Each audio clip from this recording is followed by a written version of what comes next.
नमस्कार। आज हम एक ऐसी भूतहा हवेली के राज से पर्दा उठाने वाले हैं जो आज तक अनसुलझा है। देखिए, ये सिर्फ एक कहानी नहीं है, बल्कि ये डर को महसूस करने और कराने की एक कला है। तो चलिए मेरे साथ इस हवेली के अंदर चलते हैं और देखते हैं कि इसके अंदर कौन से खौफनाक राज दफन हैं। तो कहानी की शुरुआत ही देखिए एक सीधी साधी चेतावनी से होती है। मतलब एक लकीर खींच दी गई है, ये वो जगह है जहां कोई नहीं जाता, कोई भी नहीं। और बस इसी एक लाइन से हमारे दिमाग में पहला सवाल कौंध जाता है ना, कि आखिर उस हवेली में ऐसा क्या है कि पूरा का पूरा गांव उससे खौफ खाता है। हर डरावनी कहानी में एक किरदार तो ऐसा होता ही है जो हर चेतावनी को नजरअंदाज कर देता है।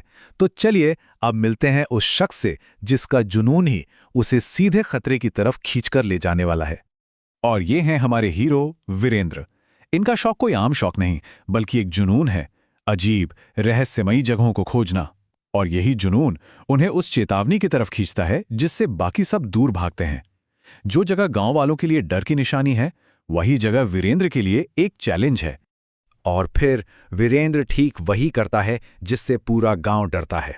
अकेला, हाथ में बस एक टॉर्च की कांपती हुई रोशनी, और वो उस मनहूस हवेली के अंधेरे में बस समा जाता है। जरा सोचिए तो, उस एक पल में उसके दिल में क्या चल रहा होगा? एडवेंचर का नशा या फिर मौत का एक अनजाना सा डर? तो अब हम वीरेंद्र के साथ उस हवेली के अंदर हैं। कहानी का ये हिस्सा बहुत जरूरी है, जहां सिर्फ शब्दों से ही डर का पूरा माहौल बनाया जाता है। अब जरा ध्यान से देखते हैं कि वीरेंद्र को अंदर क्या क्या नजर आता है। हवेली के अंदर की हर चीज जैसे अपनी एक अलग कहानी कह रही हो।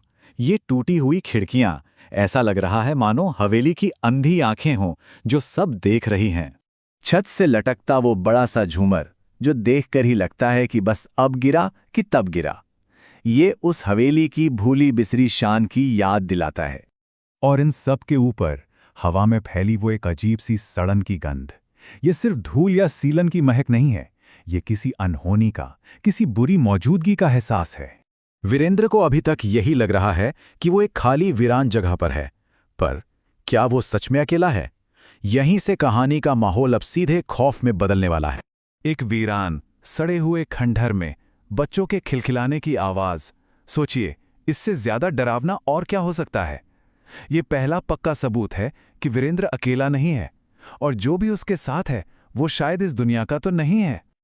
और अब कहानी अपने सबसे खौफनाक मोड़ पर आ चुकी है। वो पल जब वीरेंद्र का सामना उस अनजानी ताकत से होता है जिसका उसे अब तक सिर्फ एहसास हो रहा था। अब भागने या छिपने की कोई जगह नहीं बची है। वीरेंद्र उस आवाज का पीछा करते हुए ऊपर एक कमरे तक पहुंचता है, और वहां उसे एक टूटा हुआ आईना मिलता है। एक ऐसा आईना जो सिर्फ चेहरा नहीं दिखाता, बल्कि कुछ और ही दिखाने वाला है।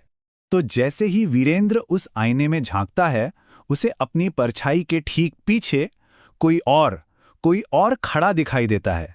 और बस उसी एक पल में उसका सारा का सारा रोमांच बर्फ की तरह जम जाता है। उस रात आईने में जो भी दिखा, उसके बाद वीरेंद्र का क्या हुआ, ये एक राज बन गया। कहानी हमें सीधे अगली सुबह पर ले जाती है, जहां खौफ की जगह खामोशी है और जवाबों की जगह सिर्फ सवाल। यहां देखिए, कहानी कितनी तेजी से पलट जाती है। एक रात पहले जो इंसान एक रहस्य की खोज में गया था, अगली सुबह तक वो खुद एक रहस्य बन चुका था। रात का सारा रोमांच सुबह की खामोशी में कहीं खो गया। जब गांव वाले वीरेंद्र को ढूंढने के लिए हवेली पहुंचे, तो उन्हें दरवाजे पर सिर्फ ये दो चीजें मिली, एक जली हुई टॉर्च और एक टूटी हुई चेन। वीरेंद्र का कोई नामो निशान नहीं। ये सबूत जवाब तो नहीं देते, बल्कि और भी गहरे सवाल पैदा कर देते हैं। तो सवाल वही है, आखिर वीरेंद्र का क्या हुआ? क्या वो उस हवेली में रहने वाली आत्माओं का नया शिकार बन गया, या फिर उस आईने में उसने कुछ ऐसा देख लिया कि वो हमेशा के लिए ही गायब हो गया?